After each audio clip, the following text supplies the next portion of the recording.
ஹரே கிருஷ்ணா. 6வது காண்டம் 36வது ஸ்லோகம். இதுவரைக்கும் என்ன நடந்ததுன்னு பார்ப்போம். சித்திரகேது ஆத்ம ஞானம் பெறுகிறார். அந்த குழந்தை சேர்க்கனதுக்கு அப்புறம் தெளிவாகிறது மனது.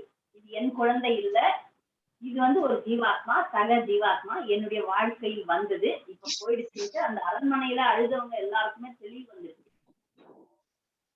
வந்தது. அதுக்கப்புறம் சித்திரகேதுக்கு ஆத்ம ஞானம் கிடைச்சதுக்கு அப்புறம் சித்திரகேது அந்த அவருடைய குருவாகிய நாரத முனிவர் சொல்ற மந்திரத்தை எடுக்கிறார், சொல்றார். ஒரே வாரத்துல பகவானை பார்க்கிறார். அப்படி பார்க்கும்போது சித்திரகேது பிரார்த்தனை செய்றார், பகவானும் பதிலுக்கு பேசுறார். அதுதான் இப்ப நாம பார்க்க போற ஒரு கட்டம். சித்திரகேது பிரார்த்தனையில என்னென்ன சொல்றார், அதுல இருக்கிற பிரபுபாதர் மிகப்பெரிய பொருளுரை எழுதுறார். அதே போல பகவான் அவர்கிட்ட திரும்பி பேசுறார். அந்த திரும்பி பேசுறதுல பல விஷயங்கள், ஒரு வார்த்தைக்கும் பல அர்த்தங்கள் இருக்கு. அதனால பிரபுபாதர் ரொம்ப அருமையா பொருளுரையில பல விஷயங்களை சொல்றார். அதுதான் இந்த வாரம் பாடத்துல சித்திரகேது என்ன பிரார்த்தனை பண்றார், பகவான் என்ன பதில் சொல்றார், அதுதான் அதை பார்க்கலாம். ஒரே நிமிஷம். 36வது ஸ்லோகம்.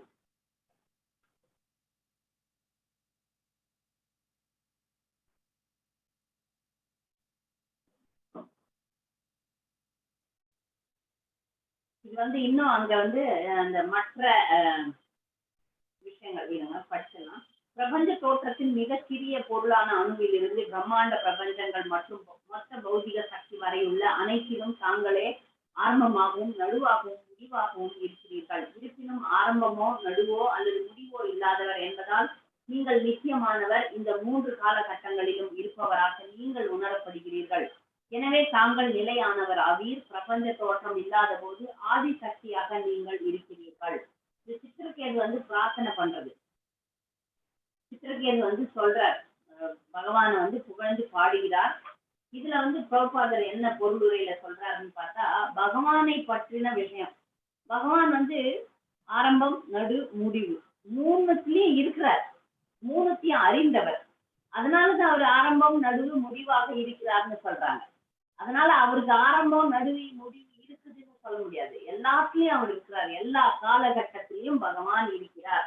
அதனால அவர் தான் ஆதிசக்தி, அவர் நிச்சயமானவர், அவர் எல்லா இடங்களிலும் பரவி இருப்பவர். பிரபுபாதர் சொல்றார், அண்டாந்தரஸ்தம் பரமானோ சயாந்தரஸ்தம். ஏற்கனவே பார்த்த ஸ்லோகம் பிரம்ம சமிதாயில என்ன சொல்லுது, எல்லா அண்டங்கள்லயும் இருக்கிறார், சின்ன சின்ன அணுக்களிலும் இருக்கிறார், எல்லா இடத்துலயும் பரவி இருக்கிறார் அப்படின்னு சொல்றார். நம்ம உடலுக்கு ஏற்படுற மாதிரி நம்ம உடல்ல ஆதி உண்டு, தோற்றம் உண்டு, இருக்கும், அப்புறம் அழிந்து விடும். அந்த மாதிரி ஆதி நடு முடிவு பகவானுக்கு கிடையாது. பிரபுபாதர் இந்த பொருள் ரொம்ப அழகான சில விஷயங்கள்லாம் சொல்றாரு. இந்த விஞ்ஞானிகள்லாம் என்ன நினைக்கிறாங்கன்னா, இந்த பிரபஞ்சம் இருக்கு இல்லையா, அண்டங்கள் இருக்குல்ல, அந்த அண்டம்லாம் எப்படி வந்தது அப்படின்னு பார்த்தா ரசாயன சேர்க்கையினால வருது அண்டம் அப்படின்னு சொல்றாங்க. அதனால இப்ப தண்ணி எடுத்துக்கலாம். தண்ணி எப்படி வந்தது அப்படின்னு அவங்க விஞ்ஞானிகள் ஆராய்ச்சி செய்யறாங்க. தண்ணியில 2 மூலக்கூறு இருக்குங்க. ஒண்ணு பிராணவாயு, ஒண்ணு ஜலவாயு. அது ஹைட்ரஜன் ஆக்சிஜன் ஆங்கிலத்துல சொல்லுவாங்க. அந்த ஜலவாயு பிராணவாயு, பிராணவாயுன்றது ஆக்சிஜன், ஜலவாயுன்றது ஹைட்ரஜன். இந்த 2ம் சேர்ந்து இந்த விகிதத்துல சேர்ந்து தண்ணீரா வந்ததுன்னு சொல்றாங்க. அப்போ நீங்க கடல்ல எவ்வளவு சேர்ந்து இருக்கு அப்படின்னு பிரபுபாதர் கேட்கிறார். கடல்ல எவ்வளவு தண்ணி இருக்கு, அவ்வளவு தண்ணி இவ்வளவு பௌதிக மூலக்கூறுகள் சேர்ந்தா வந்தது. பகவானுடைய சக்தியினாலதான் இதெல்லாம் ஏற்பட்டது. இவனுங்க மூலக்கூறுவை கண்டுபிடிச்சிட்டு இப்படிதான் இதுக்கு பௌதிக விளக்கம் அவனுங்க கொடுக்குறாங்க. அதை இங்க சொல்றாரு. இன்னொரு உதாரணம் சொல்றாரு பிரபுபாதர். நமக்கு எலுமிச்சம்பழம் இருக்கு. எலுமிச்சம்பழத்துல இருந்து சிட்ரிக் அமிலம் எடுக்கிறோம். சிட்ரிக் அமிலம் எங்க இருந்து வந்தது? எலுமிச்சை மரத்துல இருந்து வந்தது. சிட்ரிக் அமிலம் எலுமிச்சை மரத்துல இருந்து வந்தது அப்படின்னு நம்ம தெரியும். ஆனா அதுக்கு மூலமா இருக்கிறது யாரு, அதை வச்சது யாரு? கிருஷ்ணர். ஏன் அது இந்த விஷயங்களை வச்சது யாருக்கு மூலமாக இருக்கக்கூடியவர் பகவான். ஆனா இவனுங்க என்ன பண்றாங்க, இந்த எலுமிச்சை அந்த சிட்ரிக் அமிலத்துல இருந்து மரம் வர முடியுமா? மரத்துல இருந்து சிட்ரிக் அமில பழம் வந்தது, பழத்துல இருந்து சிட்ரிக் அமிலத்தை நம்ம எடுக்கிறோம். ஆனா சிட்ரிக் அமிலத்துல இருந்து நீங்க எலுமிச்சை பழமோ மரத்தையோ உருவாக்க முடியுமா? முடியாது. ரசாயனத்துல இருந்து ஒரு ஜீவனை உருவாக்க முடியாது. ஜீவன்ல இருந்து ரசாயனம் வரலாம், ஜீவ சக்தியில இருந்து ஒரு பொருளை எடுக்கலாம். ஆனா இந்த பொருள்ல இருந்து ஜீவ சக்தி வராது. அது நல்லா புரிஞ்சுக்கணும். பௌதீகத்தை கொண்டு உயிர் உள்ள ஒரு பொருளை நம்மளால படைக்க முடியாது. ஆனா விஞ்ஞானிகள் அதற்கு முயற்சி செய்யறாங்க. ஆனா ஜீவன் தான் ஜீவனை உருவாக்க முடியும். ஜீவன்ல இருந்து தான் ஜீவன் வர முடியுமே தவிர பௌதிகத்துல இருந்து ஜீவன் வராது. அப்போ வந்து இந்த ஜீவனங்களுக்கெல்லாம் யாரு அதிபதி அப்படின்னு பாத்தீங்கன்னா கிருஷ்ணர். அகம் பீஜ பிரத பிரபுன்னு சொல்றார். பீஜம் மாம் சர்வபூதானாம், எல்லா ஜீவராசிகள்லயும் விதையை கொடுக்கிறது வந்து பகவான் தான். பகவான் இங்க வந்து துருவம் அப்படின்னு சொல்றாங்க. துருவம் நிலையானது. துருவம்னா என்ன அர்த்தம்? நிலையான ஒரு விஷயம் அப்படின்னு சொல்றாங்க. அடுத்தது 37வது ஸ்லோகம். 37வது ஸ்லோகத்துல பிரபுபாதர் என்ன சொல்றாருன்னா, ஒவ்வொரு பிரபஞ்சம் வந்து மூடப்பட்டிருக்கிறது. எத்தனைன்னா ஒரு பிரபஞ்சம் மட்டும் எடுத்துங்க. இது நம்ம வந்து பிரபஞ்ச தோற்றம் 5வது காண்டத்திலே பார்த்த விஷயம் தான் இது. இருந்தாலும் நான் திரும்ப சொல்றேன். ஒரு பிரபஞ்சம் வந்து ஒரு முட்டை வடிவில் இருக்கும். அந்த பிரபஞ்சம் வந்து 8 அடுக்குகளால 7 அடுக்குகளாக மூடப்பட்டிருக்குது. அந்த 7 அடுக்குகள் வந்து 5 பஞ்சபூதங்கள், அப்புறமா வந்து 5 பஞ்சபூதங்கள் நிலம், நீர், நெருப்பு, காற்று, ஆகாயம். அதுக்கப்புறம் வந்து மொத்த பௌதிக சக்தி, அதுக்கப்புறம் வந்து பொய் அகங்காரம். இப்படி 7 மூடிகள் இருக்கு. ஒரு பிரபஞ்சத்துக்கு 7 மூடி. அந்த 7 மூடியும் 10 மடங்கு பெருசா இருக்கும். உதாரணத்துக்கு இப்ப பிரபஞ்சத்தை சுத்தி வந்து நிலம் இருக்கும். அந்த நிலம் 1 மடங்குன்னா அதுக்கப்புறம் வர நீர் வந்து 10 மடங்கு, அதுக்கப்புறம் வந்து வர நெருப்பு வந்து 10 மடங்கு. அப்படி 10 மடங்காக அது வந்து சுத்தி இருக்கும் அப்படின்னு சொல்லிட்டு இங்க வந்து விளக்கப்பட்டிருக்கிறது. ஆனா இந்த விஷயங்கள் எல்லாத்திலையும் பகவான் வந்து புகுந்திருக்கிறார், எல்லாத்திலையும் பறந்திருக்கிறார். பகவான் வந்து எல்லையே இல்லாமல் விரிந்திருக்கிறார். அதனாலதான் அவர் பேர் வந்து அனந்தர் அப்படின்னு சொல்றாங்க. இங்க வந்து பிரபுபாதர் ஒரு விஷயத்த சொல்லித்தரார். அந்த விஷயம் வந்து ஏற்கனவே நம்ம இந்த அத்தியாயத்திலே பார்த்தோம். நான் வந்து அதை குறிப்பாக வாட்ஸ்அப்ல உங்களுக்கு திரும்பவும் அனுப்புறேன்.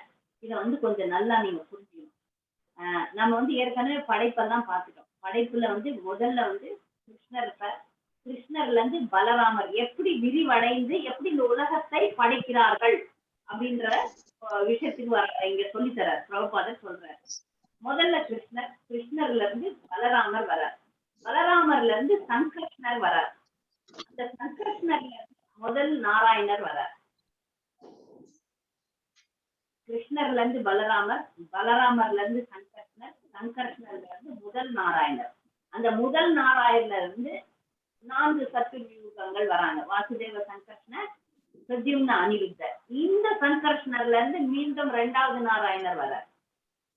அந்த நாராயணர் கிட்ட இருந்து திரும்பியும் மீண்டும் 4 சத்துர்யுகங்கள் வராங்க. வாசுதேவ சங்கர்ஷ்ண, பிரத்யும்ன அனிருத்தர். இந்த சங்கர்ஷ்ணர்ல இருந்து தான் காரணோதக சாய் விஷ்ணு வரார்.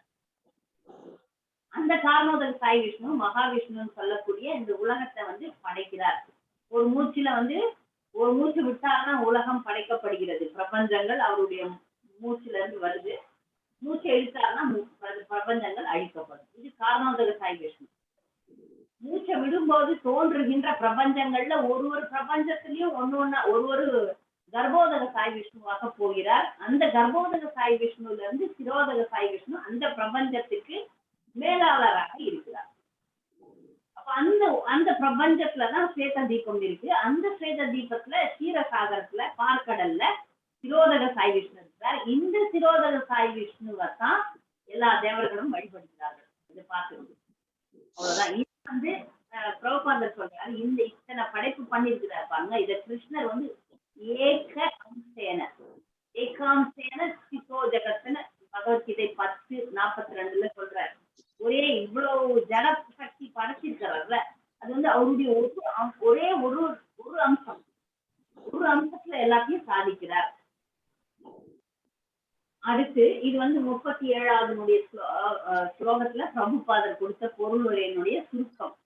அடுத்து 38வது ஸ்லோகம். 38வது ஸ்லோகத்துல வந்து பகவானே பரமபுருஷரே புலன் முகர்வில் தீவிர வேட்கை கொண்டவர்களும் பல்வேறு தேவர்களை வழிபடுபவர்களுமான புத்தியற்ற மனிதர்கள் மனித ரூபத்தில் உள்ள மிருகங்களை விட எந்த விதத்திலும் சிறந்தவர்கள் அல்ல. இங்க இந்த ஸ்லோகத்துல என்ன சொல்லப்படுதுன்னா, தேவி தேவர்களை வழிபடுபவர்களை பற்றி சொல்லப்படுது. ஏன் தேவி தேவர்களை வழிபடுபவர்களை குறை சொல்றாங்க, அதை புரிஞ்சுக்கணும். ஏன்னா இந்த உலகத்துல அவங்களே தேவி தேவர்களே நிரந்தரம் இல்லாதவர்கள், அவங்க அழியறதுனால அவங்களே அழியக்கூடியவர்கள்ன்றதுனால அவங்க கொடுக்கக்கூடிய விஷயங்களும் நிரந்தரமற்றவை. ஒரு மனிதன் தனக்கு கொடுத்த புத்தியை கொண்டு நிரந்தரமான விஷயத்தை தான் தேடணும். வந்து போகக்கூடியது நிரந்தரம் இல்லாத விஷயங்களை நம்ம தேடக்கூடாது அப்படின்றதுக்காக தான் இது சொல்லப்பட்டிருக்கிறது.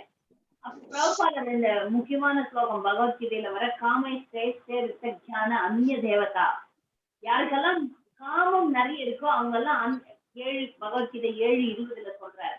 யாருக்கெல்லாம் அதிக பௌதிக ஆசைகள் இருக்குதோ அவங்க எல்லாம் தேவர்களை வழிபடுறாங்க. தேவ வழிபாடு அதனாலதான் இருக்கு. பிரபுபாதர் இங்க தெளிவா சொல்றாரு, தேவர்களுக்கு கண்டிப்பாக மரியாதை காட்டலாம், ஆனால் அவர்களையே முழுமுதற் கடவுளாக உங்களுடைய தேவைகளுக்கு வணங்க கூடாதுன்னு சொல்றாரு. ஏன்னா அவங்க கிட்ட ஏதாவது ஒரு விஷயத்த நம்ம கேட்டோம்னாலும் அவங்க பலனை தரணும், உங்களுக்கு தரணும்னு நினைச்சு பலனை கொடுக்குறாங்கன்னா கிருஷ்ணனுடைய அனுமதி இல்லாம கொடுக்க முடியாது. அவங்க விரைவாக கொடுக்கலாம். ஏன்னா சில விஷயங்கள்லாம் விரைவா நடக்கணும்னு விரைவா தேவி தேவர்களை பௌதிகவாதிகள் அணுகுகிறார்கள். ஆனால் அவர்கள் கூட கிருஷ்ணகிட்ட இருந்து தான் வாங்கி போடணும். உங்களுடைய கர்ம வினையில இருந்தாதான் அவங்களால கூட கொடுக்க முடியாது, இல்லைன்னா கொடுக்க முடியாது, கொடுக்கவே முடியாது என்ன பண்ணீங்கன்னாலும். அதனால அவர்களுடைய வரங்கள் தேவர்கள் கொடுக்கக்கூடிய தேவர்களே அழியக்கூடியவர்கள். அதனால நம்ம என்ன பண்ணணும், நமக்கு பௌதிக ஆசை இருக்கே, நம்ம என்ன தூய பக்திக்கு வந்துட்டோம், என்ன பண்ணணும்னா பிரபுபாதர் கொடுக்குறாரு. அகாம சர்வ காமோவா மோட்ச காம உதாரதி தீவிரேன பக்தி யோகேன எஜேசே புருஷம் பரம். உனக்கு ஆசை இருக்கா, வா. ஆசை இல்லையா, முக்தியில தான் ஆசையா அப்படின்னா கூட நீ கிருஷ்ணரை வழிபட்டினா எல்லாமே சரியாயிடும். இதெல்லாம் புரிஞ்சுக்காம யாருன்னா இருக்கிறான்னா அவனை என்ன சொல்றாங்க, நர பசு, திஜ பசு, 2 கால் உள்ள மிருகம். இதெல்லாம் யாருக்கு இந்த தத்துவங்கள்லாம் புரியலையோ அவர்கள்லாம் மிருகம்னு பாகவதம் சொல்லுது. 39வது ஸ்லோகம். இதுல எப்படி புலன் நுகர்ச்சி உள்ளவன் கூட, இப்ப நம்ம புலன் நுகர்ச்சி பற்றி பார்த்தோம். நம்ம புலன் நுகர்ச்சி இருந்தா என்ன பண்றது, அப்ப கூட கிருஷ்ணரை தான் வணங்கணும்னு சொல்லியாச்சு. இப்ப புலன் நுகர்ச்சி இருப்பவன் கூட பகவானை வழிபட்டா கண்டிப்பா முக்தி அடையலாம். புலன் நுகர்ச்சி தான் எனக்கு ஆசை, ஆனாலும் எந்த காரணத்துக்காக நீ பகவானை கிருஷ்ணரை வழிபட்டினா உனக்கு கண்டிப்பாக முக்தி உண்டு. அப்ப இங்க பிரபுபாதர் இப்ப புலன் நுகர்ச்சி நிறைய இருக்கிறவங்க எல்லாம் என்ன பண்ணணும்னா, எவ்வளவு முடியுதோ அவ்வளவு பக்தி தொண்டில் ஈடுபட ஈடுபட ஈடுபட ஈடுபட படிப்படியாக அந்த புலன் நுகர்ச்சிக்கான ஆசைகள் குறைக்கப்படும். பகவானுடைய திவ்ய விஷயங்களை கேட்க வேண்டும். ஜென்ம கர்ம சமய திவ்யம் ஏவம் ஏ வேசி தத்துவத்தை தியக்வா தேகம் புனர்ஜன்ம நைத்திமா மேதி சோர்ஜன. எனக்கு இப்ப காமம் இருக்கிறது, ஆசை இருக்கிறது, என்ன பண்றேன் நானு, பகவானுடைய திருவிளையாடல்களை, பகவானுடைய ரூபம் நாமம் திருவிளையாடல்கள் இதை பத்தி நிறைய நிறைய நிறைய நான் கேட்க கேட்க கேட்க இதனால இருக்கிற ஆசைகள் என்னை விட்டு போக ஆரம்பிச்சிடும் அப்படின்னு சொல்றார். அப்போ வாழ்க்கையில வெற்றி பெறணும் அப்படின்னும் போது எந்த ஒரு காரணத்தினாலாவது கிருஷ்ணரை வழிபட ஆரம்பிக்க வேண்டும், கிருஷ்ணரோட சம்பந்தப்பட ஆரம்பிக்க வேண்டும், கிருஷ்ணருடைய நாமத்தை சொல்றது, பக்த சங்கம் வைக்க வேண்டியது, இதெல்லாம் அதிகப்படுத்த இந்த காமங்கள் குறைந்துவிடும். அடுத்து பதம் 40 பாகவத தர்மத்தை பற்றி பேசுகிறது. பாகவத தர்மம்னா என்ன? பாகவத தர்மம்ன்றது தூய பக்தியை தான் பாகவத தர்மம் சொல்லுது. தூய பக்தியை நிறைய ரொம்ப அருமையா அந்த 40வது ஸ்லோகத்துக்கு பிரபுபாதர் ரொம்ப அருமையாக பொருளுரை எழுதியிருக்கிறார். அதுல தூய பக்திக்கான முக்கியமான ஸ்லோகங்களை சொல்லியிருக்கிறார். தூய பக்தினா என்ன அப்படின்னு யாராவது கேட்டாங்கன்னா இந்த ஸ்லோகம் பக்தர்களுக்கு கண்டிப்பாக நினைவுக்கு வர வேண்டும். அந்யாபிலாஷிதா சூன்யம் ஞான கர்மாதி அனாவிருத்தம் அனுகூலியான கிருஷ்ணானு சீலனம் பக்தி உத்தமா. பக்தியில உத்தமமான பக்தி என்ன, கிருஷ்ணருக்கு எது பிடிக்குமோ அதை செய்யறதுதான் உத்தமமான பக்தி. எனக்கு என்ன பிடிக்குமோ அது கிடையாது, கிருஷ்ணருக்கு அனுசீலனம், கிருஷ்ணானு சீலனம், கிருஷ்ணருக்கு பிடித்த மாதிரி நம்ம பக்தி செய்யறதுதான் உத்தமமான பக்தி.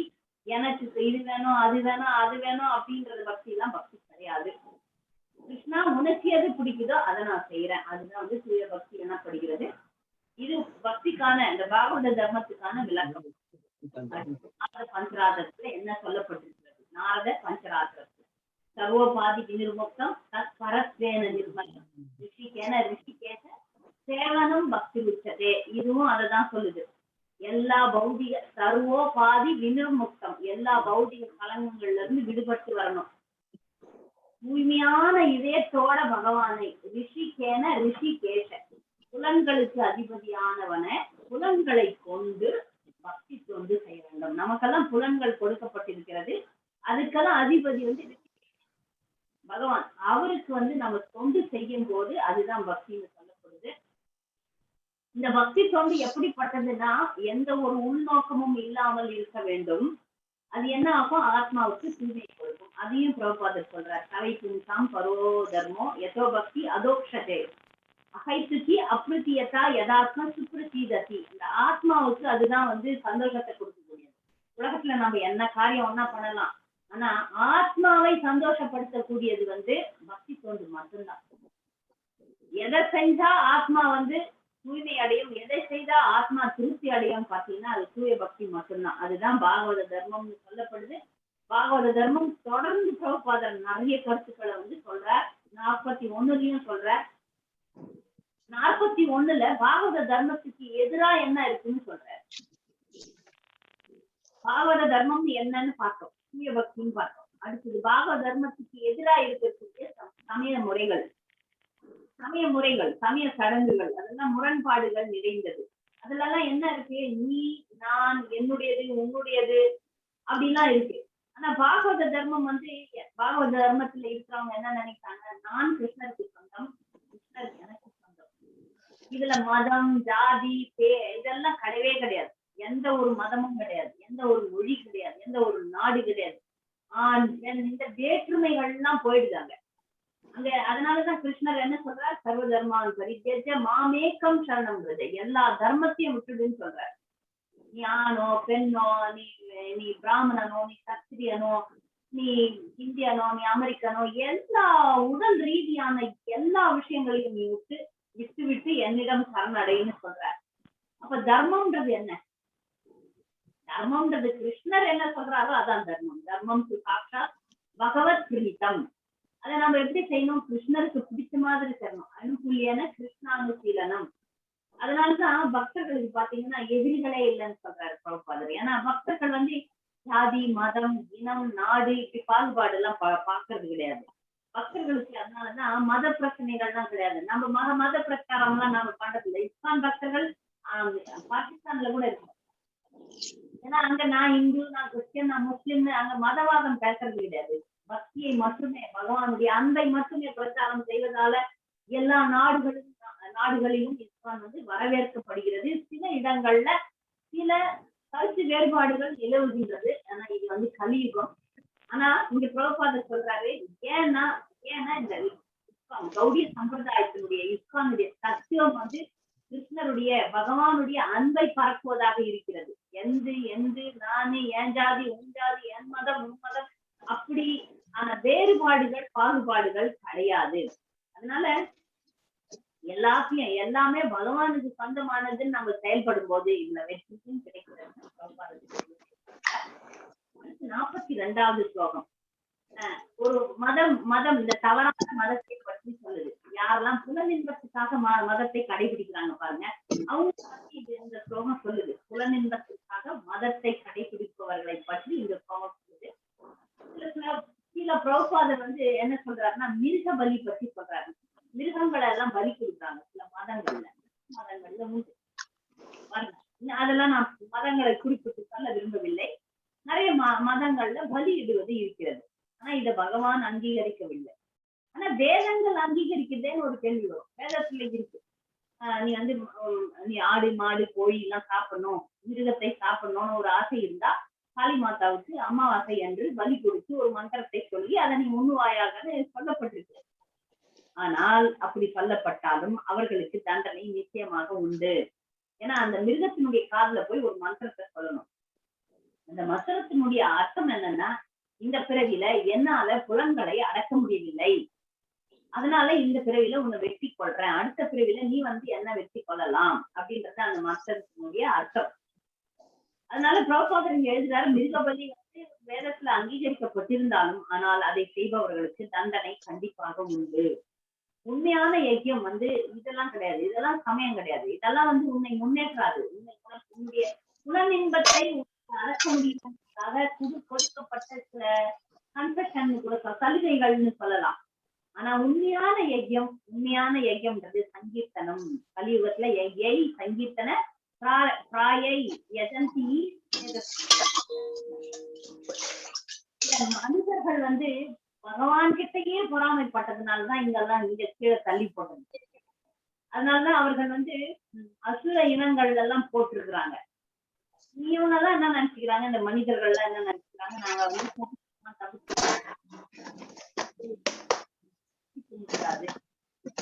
அப்படின்னு சொல்றார். இதுல இன்னும் பிரபுபாதர் இந்த நிறைய விஷயங்களை சொல்றார். நிறைய விஷயங்கள் முக்கியமான விஷயம் என்னன்னா, நீங்க என்ன வேலை வேணா செய்யலாம்,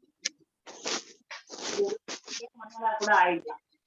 ஆனா அதெல்லாம் கொஞ்சம் டிஸ்டர்பா இருக்காங்க மாதாஜி. அது வந்து கிரம ஏவகி கேவலம். ஹரே கிருஷ்ணா சொல்லுங்க.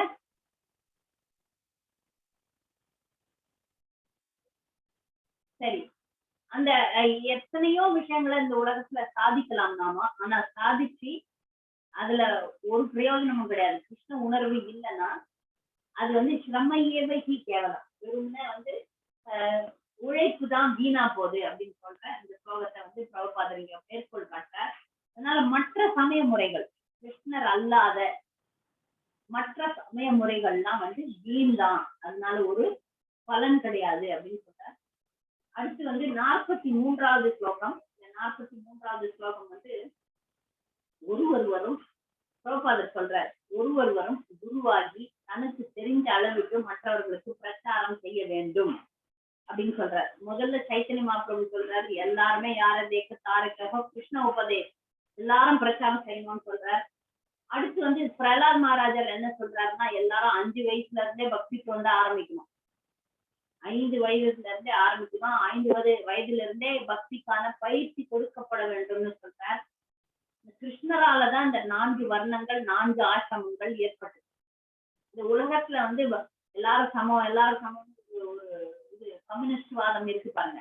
கம்யூனிஸ்ட் வாதம் எல்லாருக்கும் புரியும்னு நினைக்கிறேன். எல்லாரும் சமம், ஆணும் சமம் பெண்ணும் சமம், சமமாகவே முடியாது, சமமாக முடியாது. ஏன்னா ஒருத்தர் படைந்திருக்கிற விதம், அவர்களுடைய குணங்கள் குணாதிசயங்கள் வேறுபாடுகள் கண்டிப்பாக இருப்பதனாலதான் இந்த வர்ண ஆசிரமத்தை பகவான் வந்து நிர்ணயம் பண்ணார். அதனால பிரபுபாதர் இங்க வந்து என்ன சொல்றாருன்னா, பக்தர்கள்னா யாரு, ஆரியர்களை பத்தி சொல்றாரு. தமிழ்நாட்டுல ஒரு போலி பிரச்சாரம் ஒண்ணு நடக்குது, இந்த பிராமணர்களுக்கு எதிராக அவர்கள்லாம் ஆரியர்கள், நம்ம எல்லாம் திராவிடர்கள் அப்படின்னு சொல்லிட்டு ஒரு பிரச்சாரம் ஈடுபடுத்துறாங்க. ஆனா இங்க பிரபுபாதர் ரொம்ப அழகா யாருன்னா ஆரியர்கள் யார், பாகவத தர்மத்தை கடைபிடிப்பவர்கள், கிருஷ்ணரின் போதனைகளை அனுசரிப்பவர்கள், வேதத்தின்படி நடப்பவர்கள், அவர்கள் தான் வந்து ஆரியர்கள். அவர்கள் வந்து சம திருஷ்டி வைப்பார்கள், எல்லா ஜீவராசிகளுக்கும் அன்பு செலுத்துபவர்கள். இந்த மிருகபலி ஈவன் பிரபுபாதர் இந்த பொருளுரையில சொல்றாரு, ஆரியர்கள்ன்றவங்க தாவரங்களுக்கு கூட ஒரு அனாவசியமா ஒரு மரத்தையோ ஒரு புல்ல கூட வெட்ட மாட்டாங்க, அனாவசியமாக எந்த ஜீவராசியையும் கொல்ல மாட்டார்கள். இதுல இருந்து அவர்கள் உயர்ந்தவர்கள்னு தெரிஞ்சுக்கணும். உயர்ந்த குடியில இருப்பவர்கள், உயர்ந்த பிராமணர்கள், உயர்ந்த ஆரியர்கள் என்ன செய்வாங்கன்னா, சகல ஜீவராசிகள் பயிர்களுக்கு கூட கருணையை காட்டுவாங்க. அப்ப வந்து அதுதான் வந்து ஆரியர்களுக்கான ஒரு அறிகுறி. ஆரியர்கள் தான் என்ன, பக்தர்களாக இருப்பார்கள், எந்த ஜீவராசிகளுக்கும் தீங்கு விளைவிக்க மாட்டார்கள். சரி, ஆரியர் அல்லாதவர்களை பற்றியும் பேசுறாங்க. ஆரியர் அல்லாதவர்கள் என்ன பண்ணுவாங்க, அதுதான் பௌதிகவாதிகள். அவர்கள் வந்து பகவத்கீதை பாகவதத்துல சொல்லப்படுற உபதேசங்கள் எல்லாம் கடைபிடிக்க மாட்டாங்க. புலன் நுகர்வுக்காக எதையாவது எத்தவனா கொண்டு சாப்பிடுவாங்க. அவங்க உலகத்துல எல்லாரும் புலன் நுகர்வுக்காக எதை வேணா சாப்பிடுறாங்க, நாயை கூட சாப்பிடுறாங்க, நாய்க்கறி கூட சாப்பிடுறாங்க. அதனால எனக்கு இது பிடிக்கும், அதனால நான் அது வந்து ரொம்ப பேஷனா 5 ஸ்டார் ஹோட்டல்ல போய் நான் அதெல்லாம் சாப்பிடுறேன்னு சொல்றாங்க. புலன் நுகர்வுக்காக எது வேணா சாப்பிடுவாங்க. அடுத்து குறிக்கோள் இல்லாமல் எல்லா செயல்களிலும் ஈடுபடுவாங்க. தன்னையும் மற்றவர்களையும் கொன்றுவிடும் நாகரிகத்தில் இருக்கிறார்கள். இந்த மாதிரி ஒரு நாகரிகம் அவங்களுக்கும் நல்லது இல்லை, மற்றவர்களுக்கும் நல்லது இல்லை. அதனால பிரபுபாதர் சொல்றாரு, எல்லாருமே ஆரியர்களாக மாற வேண்டும். ஆரியர்களாக நாங்க மாறிட்டோம்னு சொல்லிட்டு பகவத்கீதைக்கு சொந்த வியாக்கியானம் தரக்கூடாது. பக்தர்கள் சொந்த வியாக்கியானம் தராமல் உள்ளது உள்ளபடி பகவத்கீதையை அறிந்து இந்த சம்சார கடல்ல இருந்து விலக வேண்டும், விடுபட வேண்டும்னு பிரபுபாதர் இந்த இடத்துல நிறைய விஷயங்களை சொல்றார். அடுத்து பதம் 44. இந்த பதம் 44 வந்து ஹரிநாமத்துடைய சிறப்புகளை சொல்லுது. ஹரிநாமத்தை கேட்கறதுனால என்ன உனக்கு நடக்கும்? சொல்றது ஒரு பலன், சொல்றது மிகப்பெரிய விஷயம். கேட்கறதுனாலே என்ன பலன்? நீங்க சொல்ல கூட இல்ல, ஹரிநாமத்தை சொல்லல, கேட்கறீங்க. அப்ப என்னன்னா உடனடியாக தூய்மை அடைகிறான். ஹரிநாமத்தை கேட்ட உடனே தூய்மை அடைகிறான். குற்றம் இல்லாமல் நீங்க கேட்கறதுனால எவ்வளவு தாழ்ந்த இடத்துல இருந்தீங்கனாலும் தூய்மை அடையலாம். எவ்வளவு தாழ்மை நிலையில ரொம்ப மோசமா கேவலமான பிறவி எடுத்திருந்தால் கூட பகவானுடைய திருநாமத்தை குற்றம் இல்லாமல் ஜெபிப்பதனால மிக தூய்மை அடைய முடியும். அடுத்து 45வது ஸ்லோகத்தை வந்து குரு பரம்பரைய கடைபிடிக்கிறதுனால வர்ற விஷயம் சித்திரகேது சொல்றாரு. ஏன்னா அவர் வந்து அவருடைய குரு சொன்னதை கேட்டார். குரு சொன்னதை அப்படியே கேட்டதுனால பகவானை பாருங்க எவ்வளவு எளிதில பார்த்துட்டார். அதனால அவர் சொல்றார், வேத வல்லுநர்களை பின்பற்றுவதை பற்றி சொல்றார். அப்போ வேத வல்லுநர்கள் என்ன சொல்றாங்களோ அதை பின்பற்றி நம்முடைய புலன்களை பகவானுடைய சேவையில ஈடுபடுத்தினால் பகவானை காண்பது சாத்தியமாகும். நம்முடைய சொந்த முயற்சியில நம்முடைய புலன்களை கொண்டு பகவானை பார்க்க முடியுமா? முடியாது. அதுதான் இங்க பிரபுபாதர் மேற்கோள் காட்டுறார். அதஸ்தி கிருஷ்ண நாமேதி நாபவே கிராயம் இந்திரியை. நம்முடைய புலன்களை கொண்டு பகவானை பார்ப்பது முடியாது. ஆனால் அதை சேவையில ஈடுபடுத்தி குரு பரம்பரையில சொல்லப்பட்ட விஷயங்களை நாம் கடைபிடிக்கும் போது பகவானை நேரில் காண்பது சாத்தியமாகும். அப்போ இங்க வந்து இந்த இந்த இடத்துல பிரபுபாதர் ஒரு 46வது ஸ்லோகத்துல ஒரு விஷயத்த சொல்றாரு சித்திரகேது. அதுக்கு விளக்கத்தை வந்து பிரபுபாதர் சொல்றாரு. விளக்கம் சொல்லல பிரபுபாதர். 46வது ஸ்லோகத்துல வந்து என்ன சொல்றாருன்னா, சித்திரகேது சூரியன் இருக்கு. சூரியன் இருக்கும்போது சூரியனுக்கு நீங்க விளக்கு காட்டலாமா? காட்டினா ஒண்ணுமே, சூரியனுக்கு விளக்கு காட்டுற மாதிரி சூரியன் எல்லாத்தையும் முழுங்கி சாப்பிடுறோம். அதனால பகவான் வந்து எல்லாத்தையும் அறிந்தவர். அவருக்கு போய் நம்ம ஒண்ணு சொல்ல வேண்டிய அவசியம் கிடையாது. அதுக்கு இங்க சூரியன் முன்னாடி மின்மினி பூச்சி எல்லாம் என்ன? பகவானுக்கு ஒரு விஷயத்த சொல்ல வேண்டிய விஷயமே கிடையாது. எல்லாத்தையும் பகவான் அறிந்தவர் என்று சொல்றார். ரொம்ப அழகா சொல்றார். அடுத்து 47வது ஸ்லோகத்துல இந்த குயோகிகளை பத்தி சொல்ற. குயோகி அப்படின்னா புலன் பொருட்கள்ல பற்று கொள்பவர்கள். இந்த புலன் பொருட்கள்ல பற்று கொள்றவன் வந்து பாத்தீங்கன்னா யாருன்னா முக்கியமா நாஸ்திகவாதிகள், விஞ்ஞானிகள். இவங்கெல்லாம் கழுத மாதிரின்னு சொல்றாங்க. கழுதைக்கு தெரியுமா கற்பூர வாசனைன்னு சொல்றாங்க. அந்த மாதிரி இவங்க எல்லாம் வந்து கழுத மாதிரி புலன் இன்பம் தான் அவங்களுக்கு முக்கியம். அதனால அவங்களால வந்து பகவானை புரிந்து கொள்ள முடியாது அப்படின்னு சொல்றாங்க. பதம் 48ல சங்கர்ஷ்ணரை சித்திரகேது புகழ்றார்.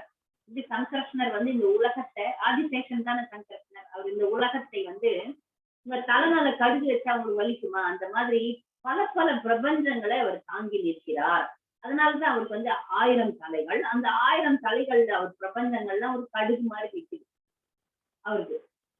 இப்ப வந்து பகவான் வந்து எப்படி பிரபஞ்சத்தை தாங்குறார், எப்படி அதை இது பண்றார், அதெல்லாம் வந்து நம்ம வந்து அவர் சொல்லிட்டு அதோட அந்த பிரார்த்தனைகளை சித்திரகேது முடிக்கிறார். சித்திரகேது பிரார்த்தனைகளை முடிச்சோன்னு 49வது ஸ்லோகத்துல சுகதேவ கோஸ்வாமி சொல்றார், எப்படி பகவான் திரும்ப பதில் அளிக்கிறார் அப்படின்னு சொல்றாரு. ஆமா, இப்ப பிரார்த்தனைகளை பக்தன் சொல்லிட்டான், இப்ப பகவான் பதில். இப்ப பாருங்க, பாகவதத்துல பகவானையும் பார்க்கிறோம், பக்தனையும் பார்க்கிறோம், நேரடியா பார்க்கிறோம். உண்மையான கண்களோட பாகவதத்தை நம்ம கேட்கும் போது 2 விஷயமா நம்ம பக்த சங்கமும் கிடைக்குது, பகவானுடைய தரிசனமும் கிடைக்குது. பகவானை வந்து இப்படி எல்லாம் தரிசிக்க முடியாதான முடியும். பகவான் இப்ப பேசுறார், சங்கர்ஷ்ணர் பேசுறார், அது பேசுறத நம்ம நேரடியா கேட்கிறோம். பாகவதம்ன்றதும் பகவான்றதும் இன்னும் நம்ம பார்க்கலாம் இல்லையா? அதான் இது நேரடியா இப்ப பகவான் என்ன பேசுறாருன்னு கேட்கிறோம். நேரடியாவே சொல்றார். நானே அனைத்துக்கும் மூலம். 50வது ஸ்லோகத்துல அவர் சொல்றார், பகவான் சொல்றார், எல்லாத்துக்கும் மூலமாக இருப்பது நான் தான். எல்லாத்தையும் வந்து இல்ல இங்க முதல் ஸ்லோகம் 50வது ஸ்லோகத்துல பகவான் என்ன சொல்றாரு, உனக்கு எப்படி என்னுடைய தரிசனம் சாத்தியமானது அப்படின்னு சொல்றாரு. பகவான் வந்து இப்ப நிறைய மக்கள் கேட்பாங்க, ஒரு மனிதனை கொண்டு பகவானை அடையணுமா அப்படின்னு நிறைய மக்கள் பௌத்திகவாதிகள் எல்லாம் கேட்கறாங்க. ஆனா பகவான் பக்கத்துக்கு பக்கம், என் பக்தன் மூலமா தான் நீ வரணும். சில பேர் இப்படியும் கேட்பாங்க, புரோக்கர் வேணுமா, நான் எனக்கும் பகவானுக்கும் நடுவுல யாருன்னா ஒருத்தர் வேணுமா அப்படின்னு குருவை அவமரியாதை பண்ண பேசுறாங்க. ஆனா பகவானே இங்க அதுக்கான பதில சொல்லிடுறாரு. நீ வந்து என்ன பாக்குறது சாத்தியமானது எப்படின்னா, தூய பக்தர்கள் மூலமாக அவர்கள் சொன்னதை கேட்டு நடந்த, அதனால்தான் என்னுடைய ஓப்பனாவே சொல்லிடுறாரு, நாரத முனிவர் அங்கீரர், அவங்க சொன்ன உபதேசங்களை நீ கேட்டதனுடைய பலனாகத்தான் நீ என்னை பார்த்தாய், உனக்கு அதனாலதான் சாத்தியமாச்சுன்னு தெளிவா சொல்லிடுறாரு. அடுத்து 51வது ஸ்லோகத்துல பகவான் என்ன சொல்றாருன்னா, எல்லாமே என்கிட்ட தான் வந்தது, அனைத்துக்கும் மூலம் நான், நானே சப்த பிரம்மன், நானே அந்த ஓம்காரம். அப்போ பிரபாதர் இங்க வந்து அந்த சப்த பிரம்மன் அப்படின்றத நம்முடைய ஹரே கிருஷ்ண மாமந்திரம்ன்றது சப்த பிரம்மன். பிரம்மன் அப்படின்றது பகவானை குறிக்கும், பரபிரம்மனை குறிக்கும், இது நித்தியமானது. இப்ப வந்து அவதாரமா கலியுகத்துல வந்து நாம ரூபத்துல அவதாரம் எடுத்திருக்கிறார். அதனால வந்து பகவான் வந்து சப்த ரூபமாக சப்த பிரம்மனாக பகவான் இருக்கிறார் நம்மோட அப்படின்றத நம்ம புரிஞ்சுக்கணும். அது வந்து என்னுடைய ரூபம்னு சொல்றாரு பகவான் 51வது ஸ்லோகம். அப்போ இதுல பொருளுரையில பிரபுபாதர் என்ன சொல்றாருன்னா, ஒரு பக்தி தொண்டுல ஒரு மனிதன், ஒரு பக்தன் பக்தி தொண்டுல முன்னேறினா அவனுக்கு என்னென்ன நடக்கும் அப்படின்றத பிரபுபாதர் சொல்றாரு. ஏன்னா இப்ப சித்ரகேது பக்தியில முன்னேறாரு, அவர் வந்து ஒவ்வொரு அடியிலையும் நேர்லயும் பகவானை பார்க்கலாம். இப்ப பக்தி தொண்டுல இறுதி கட்டம் இல்ல மிக உயர்ந்த நிலை பகவானை பார்க்கிறாரு சித்ரகேது. ஆனா இப்ப நம்மை போன்ற பக்தர்கள் நம்ம என்ன பண்ணலாம், என்ன நடக்கும் நம்ம வாழ்க்கையில அப்படின்றதுக்கு பிரபுபாதர் பொருளுரையில சொல்றார். பிரேம குமார்த்தோ மகான், அவன் வந்து ஒவ்வொரு அடியிலையும் பகவானை பார்ப்பான், ஒவ்வொரு துன்பத்துல கூட பகவானை பார்ப்பான். பக்தனாக இருந்தால் ஒரு துன்பம் வந்தா அந்த துன்பம் கூட எனக்கு இது கிருஷ்ணரால கொடுக்கப்பட்டது என்ற ஒரு மனப்பக்குவத்தோட ஒவ்வொரு அடியிலும் பகவானுக்கு பக்தி தொண்டு செய்து இன்பத்தை அனுபவிப்பான். அதை வந்து பகவானுடைய அருள் எனக்கு கிடைச்சிருக்குதுன்றத புரிஞ்சுப்பான். அதுதான் இங்க சொல்றார். மேலும் பிரபுபாதர் என்ன சொல்றாருன்னா, அப்ப என்னை வந்து அடைவதற்கான அனைத்து சக்திகளையும் நானே, அனைத்து புத்தியையும் நானே, ததாமி புத்தி யோகம் தம் ஏனமாம் உபயாந்திட்டே, அவனுக்கு தேவை என்கிட்ட வர்றதுக்கு தேவையான எல்லா அறிவையும் நானே கொடுக்குறேன் அப்படின்னு சொல்றாரு இந்த இடத்துல. இப்ப வந்து இன்னும் இந்த விஷயத்துல இந்த பொருளுரை ரொம்ப பெருசா எழுதுறாரு பிரபுபாதர். இந்த 51வது ஸ்லோகத்துக்கான பொருளுரை மிக பெருசாக இருக்கிறது. அதுல பிரபுபாதர் என்ன சொல்றாரு, உனக்கு வந்து அறிவை கொடுக்குறாருல கிருஷ்ணர், அறிவை கொடுக்குறேன்னு சொல்றாருல, ததாமி புத்தி யோகம் தம். அந்த அறிவு 2 வகைப்பட்டது. அறிவின் சாரம் 2 வகைப்பட்டது. ஒண்ணு வந்து பௌதிகம், ஒண்ணு ஆன்மீகம். ஒண்ணு இந்த ஆன்மீகமானது நிஜமானது, நான் ஆத்மான்ற ஞானம் வந்து நிஜமானது, பூர்ண உண்மை. நான் ஆத்மா, பகவான் பரமாத்மா. பகவான் வந்து 3 நிலைகள்ல, அந்த பூர்ண உண்மை வந்து 3 நிலைகள்ல இருக்கு, பிரம்மன், பரமாத்மா, பகவான். இந்த 3 விஷயங்களையும் நம்ம தெரிஞ்சுக்கணும். அடுத்து இன்னொன்னு மாயை, ஒண்ணு பகவான், இன்னொன்னு மாயை. மாயை பற்றி நம்ம தெரிஞ்சுக்கணும். இந்த மாயையில என்னென்ன இருக்கு, கர்மம் இருக்கு, விகர்மம் இருக்கு. நல்ல செயல் இருக்கு, தீ செயல் இருக்கு.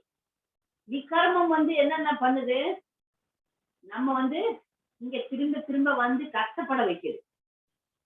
அதனால நம்ம என்ன பண்ணோம், இந்த விகர்மத்துல இருந்து விலகணும். இந்த காரியங்கள்லாம் அக்காரியம்னு சொல்லுது. விகர்மம்ன்றது தீச்செயல்கள். இந்த தீச்செயல்கள்லாம் வந்து பௌதிக செயல்கள். இந்த பௌதிக செயல்கள் எல்லாமே மாயையானது. இத வந்து நம்ம புரிஞ்சுக்கணும். இத புரிஞ்சுக்கணும்னு சொல்லிட்டு கர்ம வினை எனக்கு எப்போ என்ன நடந்தது, நான் எப்போ தப்பு செய்ய ஆரம்பிச்சேன் அப்படின்லாம் யோசிக்கூடாது. கர்ம வினைன்றது எதிர்பலனை கொடுக்குது.